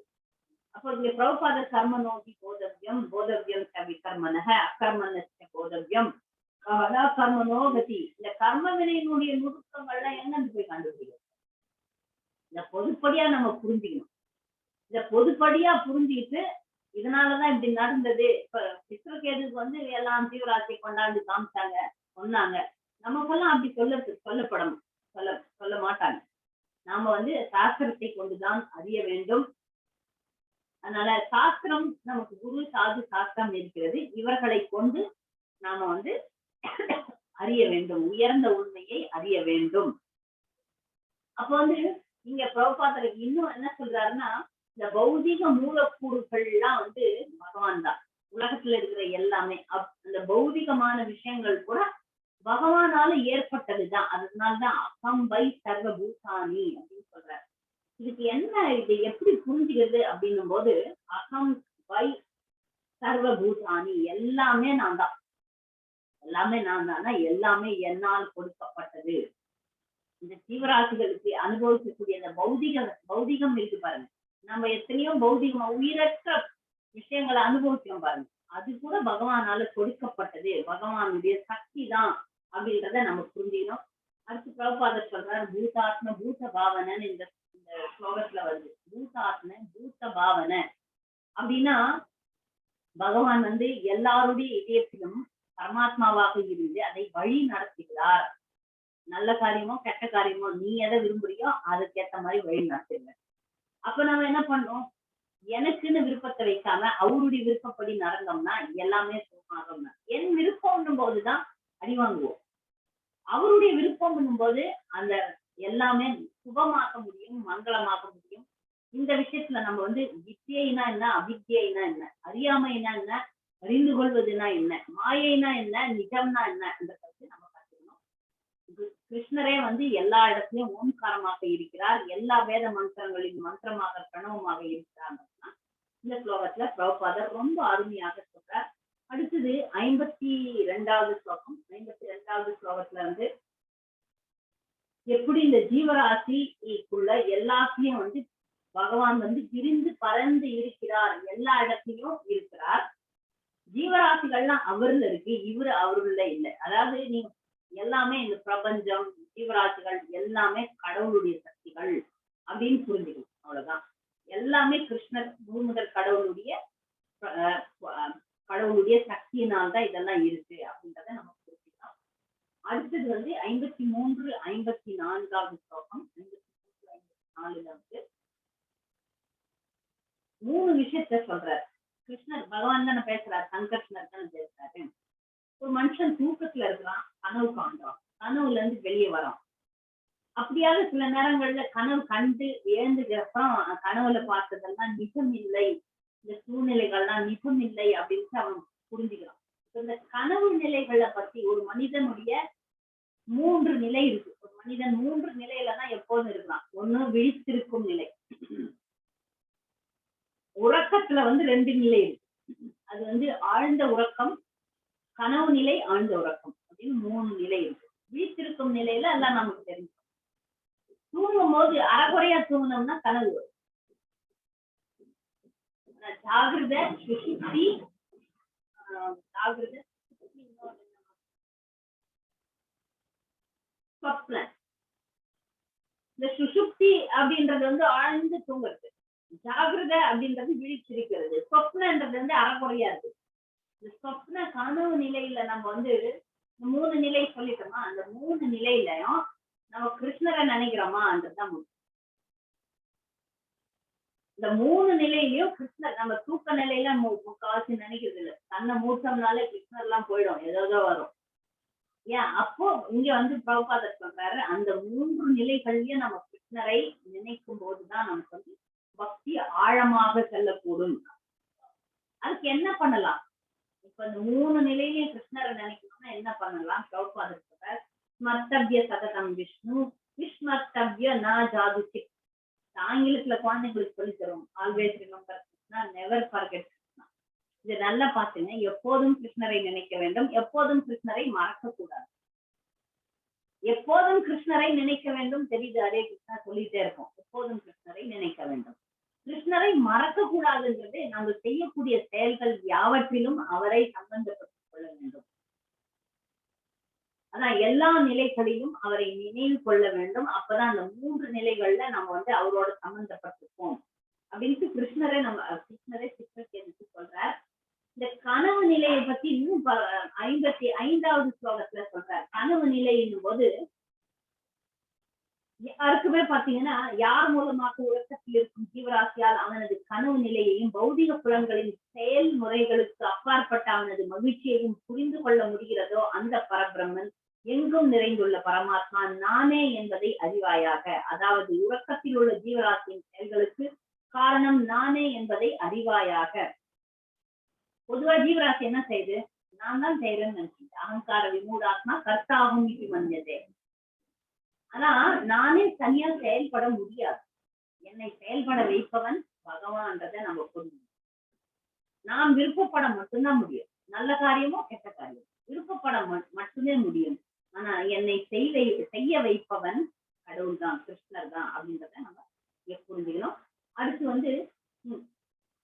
இந்த உறக்கத்தில் உள்ள ஒருவனின் கனவுகள் பரமாத்மாவால் மட்டுமே காணப்படும் விஷயங்களாக இருக்குமானால் பரமாத்மாவில் இருந்து வேறுபட்டவனான ஜீவராசியால் எப்படி அவனது கனவின் செயல்களை ஞாபகப்படுத்திக் கொள்ள முடியும்? இதுல இப்ப எல்லா செயல்களையும் கிருஷ்ணர் தான் செய்யறாரு. ஆனா ஜீவராசி எப்படி நினைவு பெற்றுக்குதுன்னா அந்த நினைவு வைக்கிறதுக்கு நித்திருஞானம் அப்போகனம் சொல்றாரு. வேதேஷ சர்வர் அகம் வேதியோ வேதாந்த வேத வித்தியாகம் சர்வத்திய சாகம் ரிதி சன்னி விஷ்டோ எல்லாருடைய இதயத்திலிருந்து பகவான் நினைவு நீக்கம் மறதி எல்லாத்தையும் கொடுக்குறது பகவான் தான். ஆனா ஒரு ஜீவராசிக்கு ஒரு குணத்தையும் பகவான் ஒரு தனியா ஒரு சின்ன சுதந்திரம் கொடுத்திருக்கிறார், ஒரு அறிவை கொடுத்திருக்கிறார். அதாவது நீ கனவு காணு, அந்த கனவை ஞாபகப்படுத்திக்கும் அப்படின்ற ஒரு தனித்துவத்தையும் கொடுத்திருக்கிறார். இந்த தனித்துவத்தை பயன்படுத்தி பகவானை நாட வேண்டும். தனித்துவம் கொடுக்கிறாருன்னா பகவானை விட்டு பிரியக்கூடாது. இந்த இடத்துல பிரபுபாதர் அச்சிந்திய பேத தத்துவத்தை குணத்தினால பகவான் நமக்கு அவருக்கு சமமா தான் வச்சிருக்கிறார். நம்மளெல்லாம் இந்த குணத்துல அளவு இல்லை. இந்த அளவு அவருக்கு ஒரு சில குணங்கள் நமக்கு இந்த சச்சிதானந்தம்ன்றது இருக்கு. ஆனா ஒரு துளியா இருக்கு. அதை ரொம்ப அழகா விளக்குறாரு. நெருப்பு இருக்கு, நெருப்புல இருந்து ரெண்டு விஷயம் வருதுங்க. ஒண்ணு வெளிச்சம், ஒண்ணு சூடு. அப்போ அந்த நெருப்புல இருந்து வர அந்த வெளிச்சமும் சூடும் ஒரு ஒளி, சூரியன்ல இருந்து வர ஒளி கிரண்கள், ஒளி ரேகைகளா வருது. அப்ப அந்த ரேகைகள்லாம் நான் தனித்து இருக்கிறேன்னு நினைக்க முடியுமா? அந்த மூலம், அதுக்கு மூலம் சூரியன். சூரியனுடைய ஒளி பிளம்புல இருந்து சூரிய கதிர்கள் வெளிச்சத்தையும் சூரியையும் கொடுக்கக்கூடியதாக இருக்கிறது. ஆனா அது தனித்து செயல்படுமான்னா இல்லை. அது எப்ப அது சூரியனோட சம்பந்தப்பட்டிருக்கும் போதுதான் அதுக்கு சக்தி. நமக்கு சிறு துளி அளவு சுதந்திரமும் துளி அளவு சச்சிதானந்த குணமும் இருக்கிறது. ஆனா அது அளவுல கிடையாதுன்னு இந்த பொருளுரையில பிரபுபாதர் ரொம்ப ரொம்ப அழகா பின்னாடி நிறைய விஷயங்கள்ல சொல்றார். அதாவது பரபிரம்மனும் ஜீவாத்மாவும் குணத்துல ஒன்று, அளவுல வேறு. அதனால நம்ம தாழ்ந்தப்பட்ட நிலையில இருக்கோம். நமக்கும் ஒரு துளி அளவு சக்தி உண்டு. ஆனா அந்த சக்தியை கொண்டு நாம் கர்வம் கொள்ளாமல், அதை துஷ்பிரயோகம் செய்யாமல் கிருஷ்ணருக்கு சாதகமாக பணிவாக நம்ம இருக்கும் போது நமக்கு எல்லாம் வெற்றியாக இருக்கிறது. அப்ப பிரபுபாதர் சொல்றாரு 57வது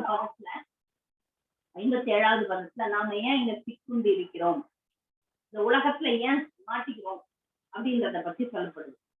ஏன் மாட்டிக்கணும்? பகவானை பார்த்து பொறாமைப்பட்டோம். ஏன்னா எனக்கு கொஞ்சம் சுதந்திரம் இருக்கிறது, எனக்கும் தனித்துவம் இருக்கிறது. அத மாயா இங்கதான் அது மாயாவாதிகள்ல பிரபுபாதர் சாடுறாரு. இந்த மாயாவாத தன்மை பகவான் பேர்ல நானும் பகவான் அப்படின்ற எண்ணம் தான் நம்மளை கீழே தள்ளிடுச்சு. பகவான் மட்டும் தனியா நல்லா இருக்கிறாரே, நானும் தனியா நல்லா இருக்கணும்னா அது முடியாது. பகவான் போன்ற குணம் நம்ம கிட்ட ஒரு துளி இருக்கு.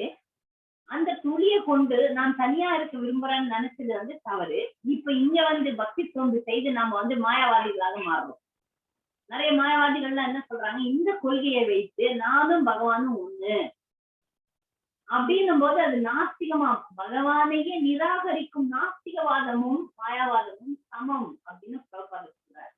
நிறைய பேர் என்கிட்ட கேள்வி கேட்பாங்க, நாஸ்திகவாதிகள் பகவானையே நிராகரிக்கிறாங்க, பகவானே இல்லை அப்படின்னு தெளிவா இருக்கிறாங்க. ஆனா மாயாவாதிகள் ஏதோ சாமி கும்பிடுறாங்க, மெடிடேஷன் பண்றாங்க.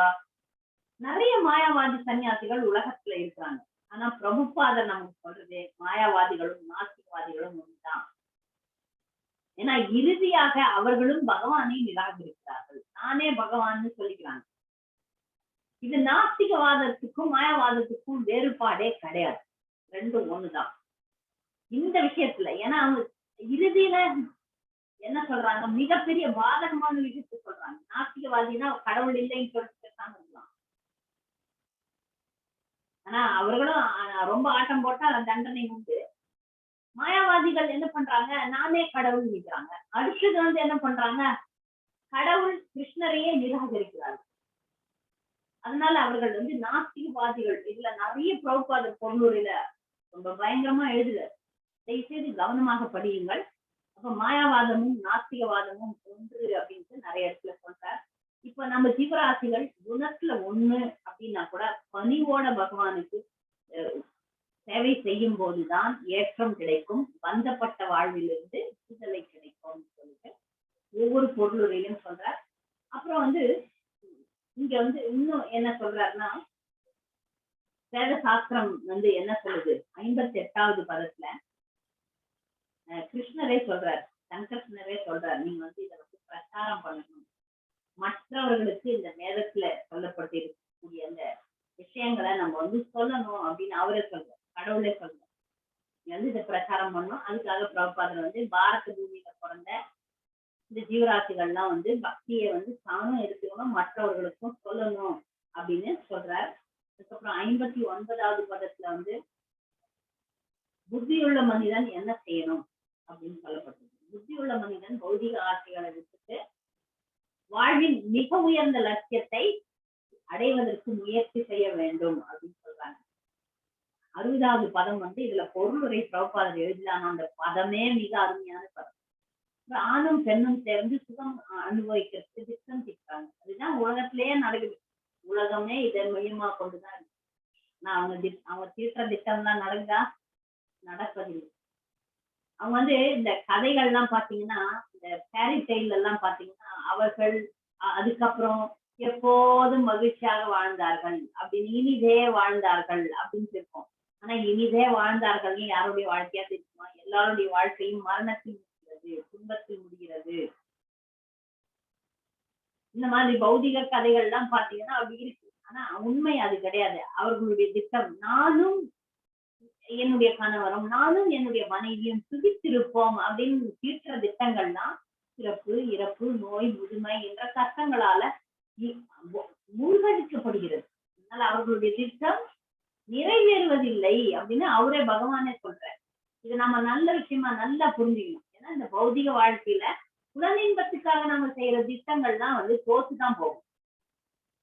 அதனால தற்பெருமை கொண்டு பௌதிகத்துல தற்பெருமை, எனக்கு எல்லாம் நடக்குது பாருங்க, எல்லாம் நல்லா நடக்குது. நிறைய பேர் கேட்பாங்க, இவங்க எல்லாம் ஏன் பக்தியை எடுக்க மாட்டேன்றாங்க. ஏன்னா அவர்களுக்கு வாழ்க்கை ஆவரேஜ்ல இருக்கும். ஆவரேஜ்ன்றது எப்படின்னா, எல்லாம் நல்லா இருக்கும், நல்ல வாழ்க்கை இருக்கும், சமயத்துல கல்யாணம் ஆயிடும், சமயத்துல ஒரு பொண்ணு ஒரு பையன் கிடைக்கும், அமெரிக்கால வாழ்க்கை இருக்கலாம், அவங்களுக்கு நோயெல்லாம் இருக்காது, நிறைய பேங்க் பேலன்ஸ் இருக்கும், அமைதியா இருப்பாங்க, நல்ல ஜாலியா இருப்பாங்க. அவங்க எல்லாம் பக்தியை எடுத்துக்க மாட்டாங்க. அது மிகப்பெரிய துரதிர்ஷ்டமான நிலை. இப்படி யாருன்னா நிறைய பேர் என்ன துன்பப்படுற பக்தர்கள் எல்லாம் கேட்பாங்க, இந்த வாழ்க்கைய அமைதியா போகக்கூடாது. இந்த மாதிரி நிறைய பேருக்கு வாழ்க்கை இருக்குல்ல, அவங்க எல்லாம் நல்லா இருப்பாங்க, எங்க போனாலும் ஏரோப்ளேன்ல போவாங்க, எல்லா வசதிகளும் இருக்கும், அவங்களுக்கு ஒண்ணுமே இல்லைங்க, ஒரு பிரச்சனை கிடையாது. இந்த மாதிரி நான் பார்த்திருக்கேன், நானே என் வாழ்க்கை நிறைய பேரை பார்த்திருக்கிறேன். அப்போ அதைத்தான் இங்க சொல்றாரு கிருஷ்ணர். இப்ப இந்த பிறவில சாதாரணமாக என்னென்னவோ இருந்தாங்கல்ல, எப்படியாவது தவறுகள் செய்திருப்பார்கள், எப்படியாவது பல பிரச்சனைகள்ல குற்றங்கள் இழைத்திருப்பார்கள். அது தொடரும். அறியாமை, நான் நல்லா இருக்கிறேன்னு நினைக்கிறதே மிகப்பெரிய அறியாமை. நான் நல்லா இருக்கிறேன், நம்மலாம் எப்படி இருக்கீங்க, ஓ நல்லா இருக்கேன் அப்படின்னு பொய் சொல்றோம் பாருங்க, இது மிகப்பெரிய அறியாமை. இங்க எப்படிங்க நல்லா இருக்க முடியும்? ஏதான் பதம் பதம் ஏற்பதாம் இருக்கே. நம்ம இந்த பிறவியை மட்டும் வச்சுட்டு நான் நல்லா இருக்கேன்னு சொல்ல முடியாது. மனித பிறவியே இழிந்த பிறவி. இந்த உலகத்துல பௌதிக வாழ்க்கையே இழிந்த இழிந்த நிலையில இருக்கும். நம்ம எப்படி நான் நல்லா இருக்கிறேன்னு சொல்லி பெருமைப்படும். அதுதான் இங்க வந்து சொல்றாரு கிருஷ்ணர் சித்திரகேத்துக்கு. சங்கர்ஷ்ணர் சொல்றார், பௌதிக அனுபவத்தில் தற்பெருமை கொண்டுள்ளவர்களால் விழிப்பு நிலையிலும் உறக்கத்திலும் ஆழ்ந்த உறக்கத்திலும் செய்யப்படும் செயல்கள் அவர்கள் விரும்பியதற்கு எதிரான பலன்களை மட்டுமே கொண்டு வருகின்றன. இந்த வாழ்க்கையை வைத்துக் கொண்டு மட்டும் ஒருவரை இடம் போடக்கூடாது. அடுத்த பிரிவில் அவங்க நாயாகலாம் பேயாகலாம். இந்த பிரிவில் ஆட்டுக்கறி மாட்டுக்கறி எல்லாம் சாப்பிட்டுருக்கலாம். அடுத்த பிரிவு உடனே கீழே இருக்கணும். போன பிரிவில செஞ்ச புண்ணியங்கள் இவங்களை இந்த பிரிவில ஒரு துன்பம் இல்லாம குத்திக்குது. ஆனால் அடுத்த பிறகு என்ன ஆகும்? அவங்க எல்லாம் ஒண்ணுமே பண்ண மாட்டாங்க. அவங்க வந்து ஆன்மீக உணர்வுக்கு வராததே மிகப்பெரிய துரதிர்ஷ்டம். அதனால பக்தர்கள் வந்து என்ன துன்பப்பட்டாலும் நமக்கு கிடைச்ச அதிர்ஷ்டம் ஒண்ணு இருக்கே, கிருஷ்ண உணர்வு, அதை கொண்டு சந்தோஷப்படணும். ஏன்னா இது வந்து பௌதிக சந்தோஷமா இருக்கக்கூடிய பௌதிகவாதிகளுக்கு கிடைக்கலையே. இந்த ஞானம் இல்லாமையே துன்பம் தானே. அதனால நம்ம வந்து கர்ம பலன்களில் உள்ள ஆசையை விட்டுவிட வேண்டும். ஆத்மீக ஞானத்தினால் அனுபவம் பெற்று என்னுடைய பக்தனாக மாற வேண்டும். எது இது பண்ணா அது கிடைக்கும், அந்த அது பலன் நோக்கு செயல்கள்ல இருக்கிற பற்றை விட்டு விட வேண்டும். நமக்கு சித்திரகேதுக்கு சொல்ற மாதிரி நமக்கு சொல்ற சங்கர்ஷ்ணர் நமக்கு சொல்றாரு, இதெல்லாம் முக்கியப்பா அப்படின்னு சொல்லிட்டு வாழ்க்கையில முழுசா அறியணும்னா என்னை வந்து அடையணும். அதுதான் பூர்ணத்துவம். பகவானை சென்று அடைய வேண்டும். அதுதான் வந்து இலக்கை அடைய வேண்டும் அப்படின்ற 2 ஸ்லோகத்துல சாமர்த்தியம்னு சொல்ற. சாமர்த்தியமாக, அதாவது இது வந்து பக்தி தொண்டு புரிந்து கொள்றதுக்கு கண்டிப்பா ஒரு புத்தி கூர்மை வேண்டும். பௌதிகமா 10 PhD வாங்கி வச்சுக்கலாம். அந்த கணக்கு போடுறதுல புலியா இருக்கலாம், சகுந்தலா தேவியா கூட இருக்கலாம், ராமானுஜரா கூட இருக்கலாம். ராமானுஜருக்கு அவரை சொல்ல, ஆச்சாரியனை சொல்ல, கணித மேதை, இவங்கெல்லாம் பெருசா இந்த உலகத்துல விஞ்ஞானியா இருக்கலாம், மிகப்பெரிய இதா இருக்கலாம், அதா இருக்கலாம், எதானாலும் இருக்கலாம். ஆனா இங்க வந்து பாகவதத்துல சாமர்த்தியம்னு ஒண்ணு சொல்லப்படுது. சாமர்த்தியம் புத்தி கூர்மைன்றது என்னன்னா கிருஷ்ணரை சரணடைய வேண்டும். அவ்வளவுதான். அதுக்கு இந்த பௌதிகமா ஏதோ அதெல்லாம் தேவையில்லை. இத 2 முறை 2 ஸ்லோகத்துல சொல்லப்படுது. சாமர்த்தியம் உள்ளவனாக இருப்பாயாக, புத்தி கூர்மை உள்ளவனாக இருப்பாயாக அப்படின்னு சொல்லிட்டு எல்லா அறிவுகளையும் சொல்லிட்டு சித்திரகேதுனுடைய பார்வையிலிருந்து பகவான் மறைந்து விடுகிறார். அதோட இந்த அத்தியாயம் முடியுது. பகவானே வந்து சித்திரகேதுக்கு வந்து சொல்லி அறிவுரைகளை சொல்றது நமக்காக சொல்றார். சித்திரகேதுக்காக இல்ல, சித்திரகேது முன்னேறிட்டார். இனி அவர் கீழே இறங்க மாட்டார். அடுத்து அவருடைய வாழ்க்கையில என்ன நடக்குதுன்னு அடுத்த வாரம் பார்ப்போம். இது வரைக்கும் நடத்தின பாடத்துல ஏதாவது சந்தேகம் இருந்தா ஒருத்தரா சொல்லி கேளுங்க. ஹரே கிருஷ்ணா மாதாஜி. ஹரே கிருஷ்ணா. எனக்கு ஒரு கேள்வி வேணும் மாதாஜி. அந்த 4 வேதம் இருக்கு இல்லைங்களா, ரிக் யசுர் சாமாதர்வனம், இந்த 4 வேதமும் வந்து சதுர்வீக அந்த தன்மைக்குள்ள வருதா மாதாஜி? வாசுதேவ அனிருத் பிரதியும் சங்கர்ச்சன் அப்படி வராதா மாதாஜி?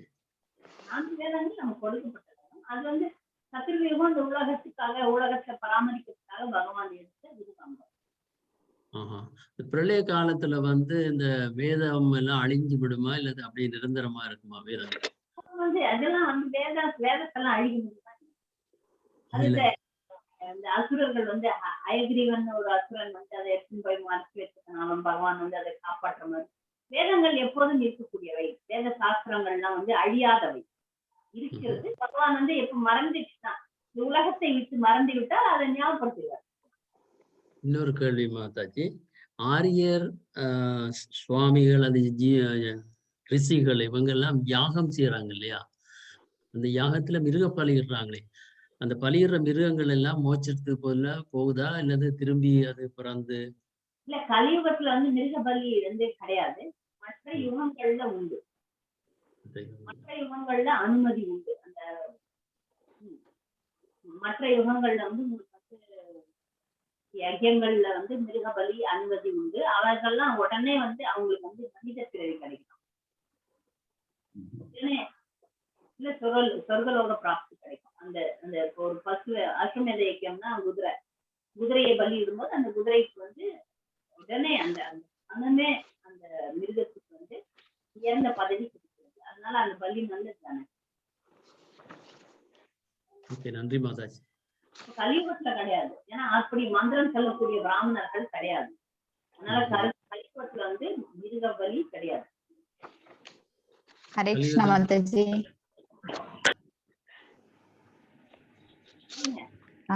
மாதாஜி, கிருஷ்ணர்கிட்ட இருந்து பலராமர் வர்றாரு, பலராமர்கிட்ட இருந்து சங்கர்ஷ்ணர்கிட்ட இருந்து முதல் நாராயணர், அவர்கிட்ட இருந்து வசுதேவர், அப்புறம் சங்கர்ஷ்ணர், அனிருத்தர், பிரத்யும்னர், அவர்கிட்ட இருந்து மறுபடி அந்த சங்கர்ஷ்ணர்கிட்ட நாராயணர் கிட்ட இருந்து திரும்பிய 4 பேரு அந்த சங்கர்ஷ்ணர்ல இருந்து தான் காரணத்துக்கு ஆயிடுச்சு. அந்த சார்ட் கொஞ்சம் தர முடியுங்களா மாதாஜி? இங்கே பவர் பாயிண்ட் பிரசன்டேஷன் போடலான்னு பார்த்தேன், நேரமின்மையினால போடல. நான் உங்களுக்கு வாட்ஸ்அப்ல. ஓகேங்க, தேங்க்யூ மாதாஜி. மாதாஜி, இன்னொரு டவுட் கூட. அருவவாதிகள் அந்த பின்ன நாஸ்திகர்கள் தனி, அருவவாதிகள் அப்புறம் இவங்களை கொஞ்சம் டிஃபரன்ஷியேட் பண்ணி சொல்ல முடியுங்களா மாதாஜி? மாயவாதிகள் அருவவாதிகள் ரெண்டு பேரும் சற்றேறக்குறைய ஒன்று. இல்ல, மாயவாதிகள் அருவவாதிகள் ஓகே. அருவவாதிகள் தான் ஞானிகளா மாதாஜி? ஞானிகள் பொதுவாக பக்தி ஞானிகள் கூட இருக்கலாம். ஞானிகள் வந்து பொதுவா பிரபுபாதர் ஞானிகளை சாடுறாருன்னா அது அருவ பிரம்மன்ல கலக்கிறத விரும்புறாங்க. புரியுதுங்களா? அப்ப வந்து அவர்கள் வந்து அது இலக்கு தவறாய் போகுது. ஞானத்துல இருக்கிற ரிஸ்க் அதான், ஞானத்தை வளர்க்கறதுல இருக்கிற ஆபத்துன்னு சொல்லலாம். ஆபத்து வந்து என்னன்னா, ஞானத்தை வளர்க்க வளர்க்க கடைசியில நானே கடவுள் அப்படின்னு அவங்க தவறான வழிக்கு போறதுக்கு வாய்ப்பு இருக்கிறது. ஆனா ஞானத்தை வளர்த்து அது வந்து ஞானத்தை வளர்க்கறதே வேதைவ அகம்யவ வேதியோ, வேதத்தை படிக்கிறதே, வேதத்தை கொடுத்தவன் கிருஷ்ணன்றத அறியறதுக்கு தான். அதை அறிஞ்சிட்டான்னா இந்த பக்கம் வந்துடுவான், பக்தி ஞானி ஆயிடுவான். அது நல்லது. ஆனா அதுல ஒரு ஆபத்து, அந்த பக்கமும் போயிடலாம். அப்படி போகும்போது அவங்களோட சூன்யவாதங்களா அந்த பக்கம் போறது? சூன்யவாதங்களா அந்த பக்கம் போறது ஆபத்து. சூன்யவாதம் பிரம்மவாதம் எல்லாம் சற்றேறக்கூடிய ஒன்றுதான். ஓகே, தேங்க்யூ மாதாஜி. ஹரே கிருஷ்ணா. ஹரே கிருஷ்ணா மாதாஜி. ஹரே கிருஷ்ணா கேக்குறேன் மாதாஜி. அந்த பக்திக்கே வரமாட்டேன்றாங்க, ஆனா வந்து அவங்க பலன் வந்து அந்த பௌதீகத்திலே சந்தோஷமா இருக்கிறதா நினைக்கிறாங்க. அப்ப வந்து அவங்களோட குறிக்கோள் வந்து ரொம்ப இந்த உலகத்தை அனுபவிக்கணும்ன்றத தவிர பெரிய குறிக்கோள் இல்லை. நம்மளுக்கெல்லாம் இப்ப தீவிரமான ஆசை பாருங்க. நம்ம எல்லாம் வந்து பக்தி பண்ணணும்னு சொல்லிட்டு எப்படியாவது இந்த இடத்துல இருந்து தப்பிச்சு ஓடிடணும்னு சொல்லிட்டு தான் இப்படி கிளாஸ் கேட்கிறோம், ஜெபம் பண்றோம். திரும்ப திரும்ப எவ்வளவுதான் இங்க நம்மளுக்கு தொந்தரவு இருந்தாலும் இதுக்குள்ளே தான் இருக்கும். ஆனா அவங்க வந்து வெளியில இருந்துட்டு என்ன நினைக்கிறாங்க, நம்ம போற பாதை தான் கரெக்டு அப்படின்னு நினைக்கிறாங்க. அதுக்கு காரணம் வந்து அவங்களோட அந்த குறுகிய குறிக்கோள் மட்டும்தானா? அது புலனின்பத்தை தவிர வேற எதுவும் அறியாமை.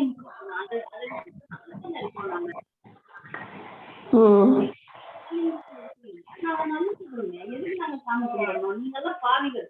சில பேர்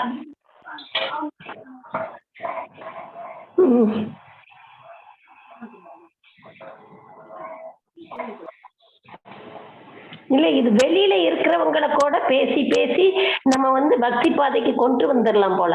ஆனா நம்ம கூட பிறந்தவங்க, நம்மளோட க்ளோஸ் ரிலேட்டிவ்ஸ் இருக்கவங்க யாரையுமே பக்திக்கு கொண்டுட்டே வர முடியல. அப்படி இருக்கேல அப்ப வந்து அவங்களோட இது புலனின்பம் மட்டும்தான் அவங்களுக்கு கருத்து இல்லைங்களா? ஆமா, ஏன்னா அவங்க வந்து இதுக்கு வந்து இன்னொரு விஷயம்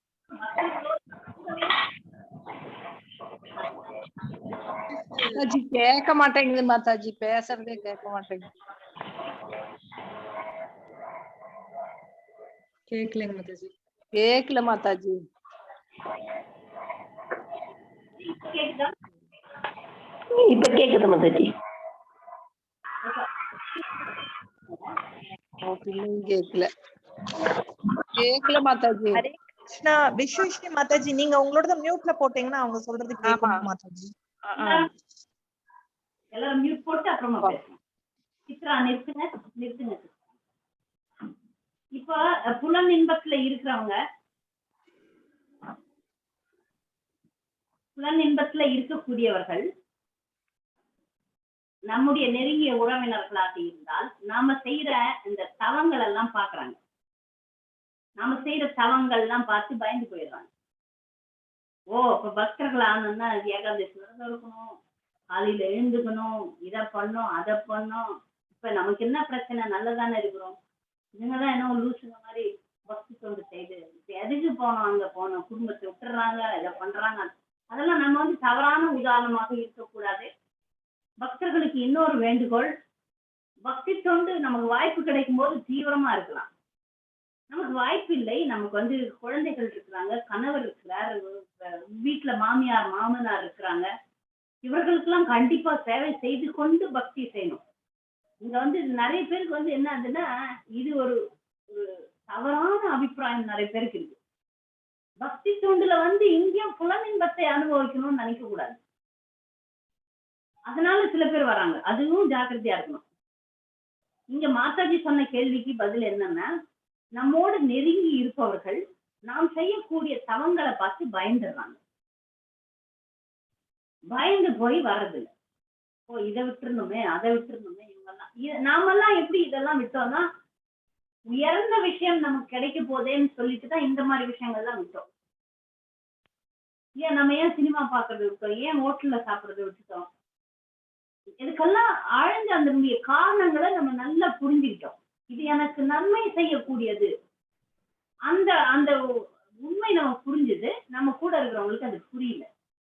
இது எனக்கு உண்மையாக நன்மை செய்யக்கூடியதுன்னு புரிஞ்சா யாரா இருந்தாலும் பக்தி எடுத்துப்பாங்க. அவங்க எடுத்துக்காதது காரணம் வந்து இதுதான், புலனின்பம் ஒன்று. ரெண்டாவது, இது எனக்கு நன்மை செய்யக்கூடியது அப்படின்றத அவங்களுக்கு புரியல. இது எனக்கு உண்மையான சுகம் அளிக்கக்கூடியது. இப்ப நம்ம வந்து இப்ப ஒரு பொருளை சாப்பிடுறோம், சுகமா இருக்கு. ஒரு டிவி சினிமா எல்லாம் பாக்குறோம், ஆசையா இருக்கு, ஜாலியா இருக்கு. அதை விட பன்மடங்கு இன்பம் அளிக்கக்கூடியது பகவத் பக்தின்றத புரிஞ்சா அதை விட்டுட்டு இதை புரிஞ்சுப்பாங்க. அவ்வளவுதான். அது அவங்களுக்கு புரியல, அதனாலதான் அவங்க பக்தி எடுக்கல. அதை நம்ம புரிய வைக்கணும். அதுக்குதான் ஆரம்ப கட்டத்துல பிரச்சாரம் செய்யும் போது ரொம்ப கடினமான விஷயங்கள்லாம். இப்போ ஒரு சிஸ்டர் சொல்லுவாங்க, நாங்க மாமிசம் சாப்பிடுறோம், ஜெபம் பண்ணலாமா, பண்ணுங்கன்னு சொல்லிடுவோம். படிப்படியா தான் புரிய வைக்கணும். அவங்களுக்கு சத்தம் கொடுக்கணும், பிரசாதம் கொடுக்கணும். இதுக்கான ருசியை வளர்த்துட்டோம்னா அதுக்கான ருசியை விட்டுருவாங்க. ஒரு மனிதன் வரான், அவங்க வந்து ஒரு பிஞ்சு அழுக்கான ஷர்ட் போட்டுங்கிறான். ஏன் இந்த மாதிரி ஷர்ட் போட்டு இருக்கிறேன், நல்லா இல்லையே அப்படின்னு ஏசுனீங்கன்னா, நீ யாரா எனக்கு சொல்றது அப்படின்னு கோவம் வரும். அவன் போகும். ஆனா அதுக்கு பதில் பாருங்க, புதுசா ஒரு ஷர்ட் இப்பதான் புதுசா வாங்கணும், நல்ல ஒஸ்தி, உங்களுக்கு பிடிச்சிருக்கா, இதை போட்டுக்கிறீங்களா? அதனால கிழிஞ்ச சட்டையை போட்டுருக்கிறோம், அந்த கிழிஞ்சதை தூக்கி விசிறிட்டு இந்த புதுசா இருக்கிற சட்டையை மாட்டிக்கொள்வான். அது போலதான் உயர்ந்த விஷயங்கள்ல இருக்கிற சுவையை காட்ட வேண்டும். அப்படி காட்ட காட்ட காட்ட தாழ்ந்த விஷயங்கள்ல இருக்கிற சுவையை அவன் விட்டு விடுவான். அவ்வளவுதான். அப்படியும் வராத ஜென்மங்கள் இருக்கிறாங்க. மேபி அவங்களுக்கு எல்லாம் பல கோடி ஜென்மம் ஆகுமோ என்னவோ. சரியா? சரி மாதாஜி. ஹரே கிருஷ்ணா.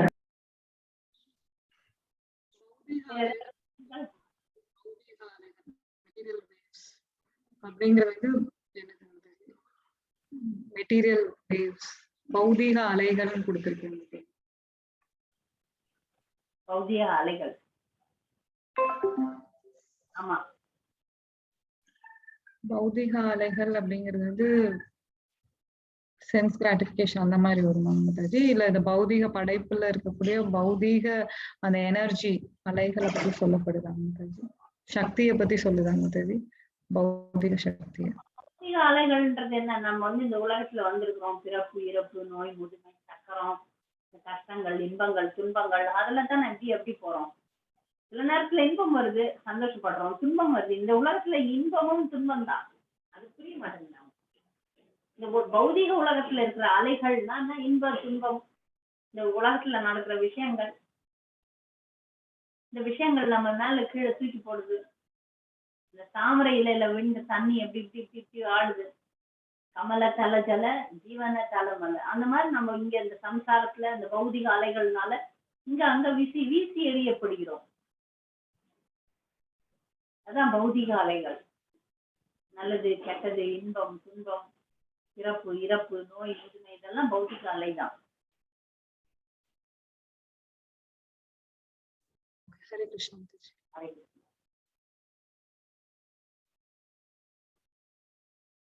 வகுப்பை முடிச்சிடலாம்.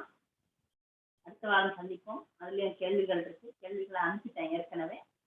மான்சா கல்பதரிவச கிருபா சிந்தேவச பதிதானம் பாவனி நமோ நமக. நன்றி மாதாஜி.